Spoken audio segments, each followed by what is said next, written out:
The study, which lasted 4 years, has yielded good results, thus giving farmers hope for better harvest. According to scientists, MLN affects approximately 80% of maize grown, leaving the farmers without any income. We have a set of almost 22 MLN resistant hybrids that offer much higher levels of resistance to this disease, and as you can see here, the susceptible varieties versus the resistant hybrids, these are in the pipeline. Cymmit's target is by 2020 we should have at least 20 MLN resistant or tolerant hybrids grown in Eastern Africa. The symptoms of MLN disease is whereby the maize plant will turn yellow. The length of the plant is also affected by short stature, followed by unhealthy corn. Scientists have also initiated a research against a wheat burst disease, which has already been discovered in Bangladesh and is spreading quickly. Diseases don't know borders. They don't say, oh, this is Ethiopia, now I stop, right? And this is what's happening. So we already have a new problem. Our scientists are now working there as well. But we try to be ready anytime, as soon as something new is found.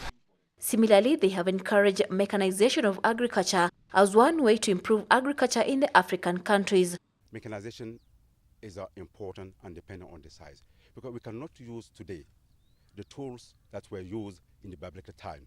So if you go to the Egypt and you look at the biblical time, you will see the tools that people were using 3,000 years ago. So can we use the same tools today? And if you use the same tools, what do we expect to get? So I think it's very important when the question is asked, is not either mechanization or not mechanization. The question should be, if give people opportunities to really be able to improve the way of doing our business and to get a better harvest, what they should use. They also advise stakeholders to educate farmers in their country on new methods of farming and use of recommended seeds for planting. That working in the soil by hand in the sun, and most of the time women with a baby on the back, that is not necessary anymore these days.